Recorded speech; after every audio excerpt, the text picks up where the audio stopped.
ഞാൻ പറയുന്നത് ഇത് ഗവൺമെന്റ് ഉത്തരവല്ലേ. ഇപ്പൊ കഴിഞ്ഞ തവണത്തെ ഞാൻ എടുത്തില്ല, കഴിഞ്ഞ തവണയും അതിന് മുൻപത്തെ തവണയും എണ്ണം കൂടിയപ്പോഴാണ് എൻ്റെ ധാരണ 17. ഇതിനകത്ത് തന്നെ നിങ്ങൾ പൂർണ്ണമായിട്ട് ക്യാബിനറ്റ് നോട്ട് ഉൾപ്പെടെ കിട്ടും. ഇങ്ങനെ ഒരു ക്യാബിനറ്റ് നോട്ട് എന്ത് ഇപ്പോ വരാത്തെ ഈ ജിയോടൊപ്പം? നിങ്ങൾ വിവരാവകാശം ചോദിക്കുന്ന ഒരാൾ ചോദിച്ചു നോക്കൂ, സാധാരണ അജണ്ടയാണോ അതോ ഔട്ട് ഓഫ് അജണ്ടയാണോ? ഔട്ട് ഓഫ് അജണ്ടയാണെങ്കിൽ ഇത് സർക്കുലേറ്റ് ചെയ്യില്ല, ക്യാബിനറ്റിൽ അപ്പം തന്നെ വയ്ക്കുകയാണ് ചെയ്യുന്നത്. ഇതിൽ തന്നെ അദ്ദേഹം പറഞ്ഞല്ലോ എ ജിയുടെ ശുപാർശയില്ല. കഴിഞ്ഞവണെയും പറഞ്ഞു മന്ത്രിമാരെ ശുപാർശ, ഇപ്പൊ പറഞ്ഞു ലോയേഴ്സ് കോൺഗ്രസിന്റെ ശുപാർശ എ ജിയുമായി ചർച്ച ചെയ്തു. നിങ്ങൾ Kerala government legal office law officers rule നോക്കിക്കോളൂ. പാനൽ കൊടുക്കണം, പാനൽ കൊടുക്കണേ സ്പെഷ്യൽ പ്ലീഡർമാരുടെ പാനൽ എങ്ങനെ എ ജി കൊടുക്കും? സ്പെഷ്യൽ പ്ലീഡർമാരുടെ പാനൽ എ ജി കൊടുക്കണമെങ്കിൽ ഇപ്പോൾ ഉള്ളതിനേക്കാളും കൂടുതലായിട്ട് ആദ്യം ഈ എണ്ണം വർദ്ധിപ്പിക്കണമെന്ന് ശുപാർശ വരണം. ആ ശുപാർശ ധനകാര്യ വകുപ്പിലേക്ക് പോകണം. ധനകാര്യ വകുപ്പ് കണ്ട് ധനകാര്യ മന്ത്രിയുടെ അംഗീകാരത്തോടു കൂടി അംഗീകരിച്ച് നിയമവകുപ്പിന് കൊടുക്കണം. നിയമവകുപ്പ് ആ പോസ്റ്റ് അംഗീകരിച്ച് മന്ത്രിസഭയിൽ വന്ന് അംഗീകരിച്ചാലാണ് പിന്നെ എ ജിയുടെ ശുപാർശ വാങ്ങിക്കാൻ പറ്റുള്ളൂ. ഞാൻ നേരത്തെ നിങ്ങളോട് പറഞ്ഞു, ഒരു മന്ത്രി, ഇപ്പോൾ മുഖ്യമന്ത്രി എന്നറിയിൽ അദ്ദേഹം education, higher education, labour, health, power, excise, corporation, home, ഏത് വകുപ്പെടുത്താലും എത്ര വകുപ്പെടുത്താലും പ്രശ്നമില്ല. ഈ 3 വകുപ്പുകൾ വരുമ്പോൾ ഇത് ധനകാര്യം നോക്കണം, നിയമം നോക്കണം, മുഖ്യമന്ത്രി ഒരാൾ തന്നെയാണ്.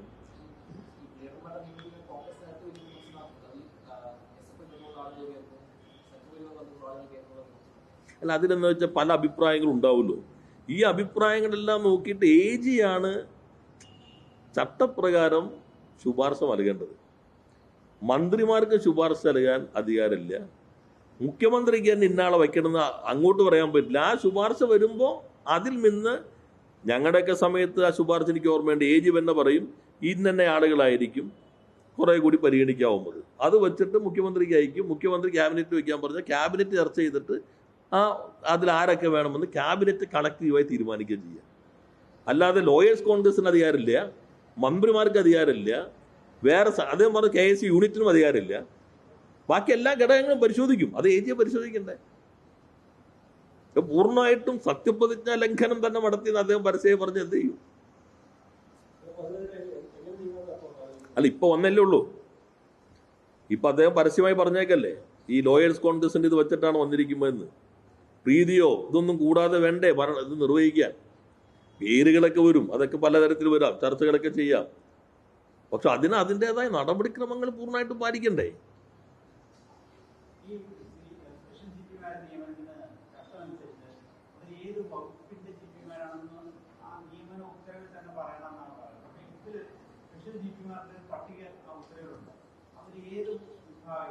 അല്ല, ഞാൻ അതിൻ്റെ ആ ഭാഗം നേരത്തെ പറഞ്ഞല്ലോ. സ്പെഷ്യൽ GP സാധാരണ വരുന്നത് ഒരു വകുപ്പ് പറയുകയാണ് ഞങ്ങളുടെ കേസുകൾ എണ്ണം കൂടുതലാണ്, പിന്നെ ഞങ്ങളുടെ കേസിൽ പല വക്കീലന്മാർ GP മാരാകുമ്പോൾ മാറും.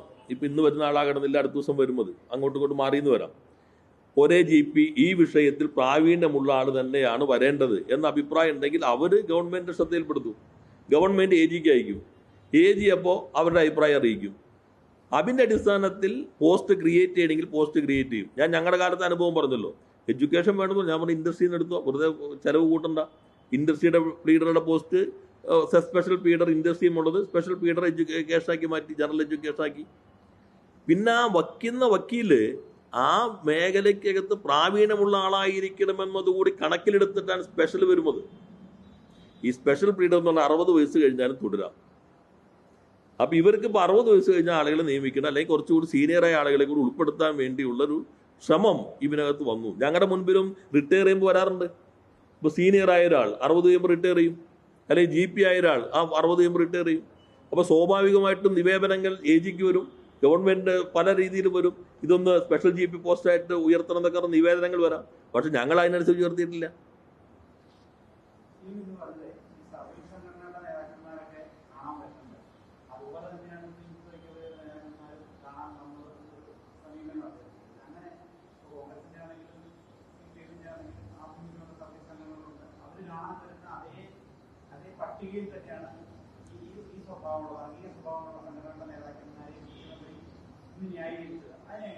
അല്ല, അതിലൊരു കാര്യം ഞാൻ പറഞ്ഞു. ഇപ്പോൾ മുഖ്യമന്ത്രി എന്ന നിലയിലും മന്ത്രി എന്ന നിലയിലും ഏതെങ്കിലും നിയമാനുസൃതമായിട്ടുള്ള സംഘടനകൾ, അതുമായിട്ടുള്ള വ്യക്തികൾ, പരാതിക്കാർ എല്ലാവരും കേൾക്കേണ്ടി വരും.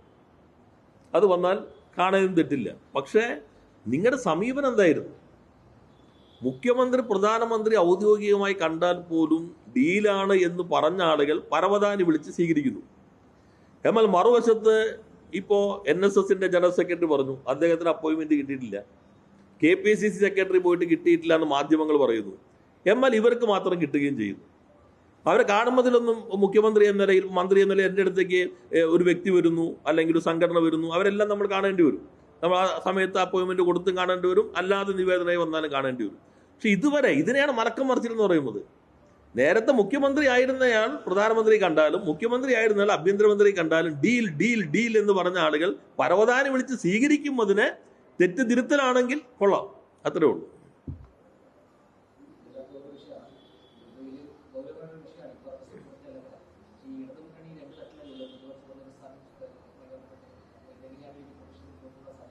അല്ല, അത് ഇന്നലെ LDF കണ്ടു. പക്ഷെ മുഖ്യമന്ത്രി പറഞ്ഞത് എന്താ?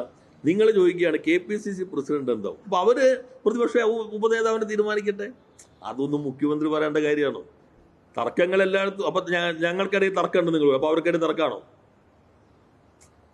അതാണോ ഉദ്ദേശിക്കുന്നത്? ആളെ കണ്ടെത്താൻ പറ്റിയിട്ടില്ല, അവരല്ലേ എളുപ്പത്തിൽ കണ്ടെത്തേണ്ടത്.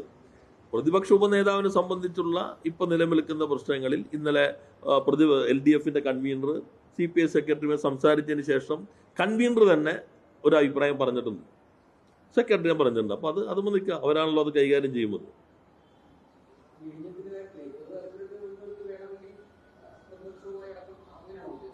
അല്ല, ഇന്ന് അദ്ദേഹം പറഞ്ഞത്, ഇപ്പൊ മുൻ നിയമമന്ത്രി പറഞ്ഞല്ലോ ഓഹരി വിൽക്കാൻ കുഴപ്പമില്ല എന്ന്. ഇപ്പൊ നിലപാട് മാറിയിട്ടുണ്ടോ? നിങ്ങളുടെ കയ്യിൽ എല്ലാവരും ഞങ്ങളുടെ പത്രസമ്മേളനത്തിന്റെ ഫയലുകൾ ഉണ്ടാവുമല്ലോ. കാരണം കരാറ് പ്രകാരം ഓഹരി വിൽക്കാം, എന്നാൽ നിശ്ചിത ശതമാനത്തിന് മുകളിലേക്ക് പോകുമ്പോൾ പ്രയർ അപ്രൂവൽ വേണം. പ്രയർ അപ്രൂവൽ 2 ഘടകങ്ങളുണ്ട്, അത് ആ കരാറിൽ തന്നെ പറയുന്നുണ്ട്. ഒന്ന് നാഷണൽ സെക്യൂരിറ്റി, 2 പബ്ലിക് ഇൻട്രസ്റ്റ്. ആ പബ്ലിക് ഇൻട്രസ്റ്റ് എങ്ങനെ സംരക്ഷിക്കപ്പെടും? അപ്പോൾ അതിൽ 5-9 നിൽക്കുമോ? 5-9 പറയുന്നത് 250 കിലോമീറ്ററിനുള്ളിലുള്ള ഇവരും നിക്ഷേപം നടത്താൻ പാടില്ല എന്നുള്ളതും, അവിടെ നിക്ഷേപമുള്ളവർ ഇവിടെ നിക്ഷേപം നടത്താൻ പാടില്ല എന്നുള്ളത് ഇതിനെങ്ങനെ ബാധിക്കും? ഈ വശങ്ങളെല്ലാം ചർച്ച ചെയ്തിട്ട് പ്രയർ അപ്രൂവൽ ഇല്ലാതെ എങ്ങനെ ഇവർ എഗ്രിമെന്റിലേക്ക് പോയി? ഇത് ഗൗരവമായ പ്രശ്നമാണല്ലോ. ഇപ്പൊ ഈ പത്രങ്ങൾ കൊണ്ടുവന്നില്ലായിരുന്നെങ്കിൽ അപ്രൂവ് അങ്ങ് പോവല്ലേ ചെയ്യുന്നത്. അപ്പോൾ ഇതാണ് ഞങ്ങൾ നേരത്തെ എടുക്കുന്ന നിലപാട്. ഇത് ചർച്ച ചെയ്യാതെ പ്രയർ അപ്രൂവൽ ഇല്ലാതെ പോയത് അത് സീരിയസ് ആയിട്ട് ഗവൺമെന്റ് കാണണം. പക്ഷെ ഗവൺമെന്റ് എന്ത് ചെയ്തു?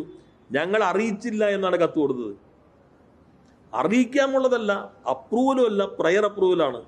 അപ്പോൾ അത് പൂർണ്ണമായിട്ടും പാലിച്ചിട്ടില്ല. വിഴിഞ്ഞത്തിന്റെ പൊട്ടൻഷ്യൽ ഉപയോഗിക്കണമെന്ന കാര്യത്തിൽ ആർക്കും തർക്കമില്ല. കഴിഞ്ഞ ഗവൺമെന്റും അതിന് മുമ്പത്തെ ഗവൺമെന്റുമാണ് അത് നടപ്പിലാക്കാൻ വലിയ രൂപത്തിൽ ശ്രമം നടത്തിയിട്ടുള്ളത്. അതിന്റെ ഭാഗമായിട്ടാണ് ഇപ്പോൾ വിഴിഞ്ഞം യാഥാർത്ഥ്യമായി അവസാന ഘട്ടത്തിലേക്ക് വരുന്നു. അത് ഇനിയും ശക്തിപ്പെടുത്താൻ നമുക്ക് എങ്ങനെ കഴിയും? അതെല്ലാം കൂട്ടായി തന്നെ ചർച്ച ചെയ്ത് പോകണമല്ലോ.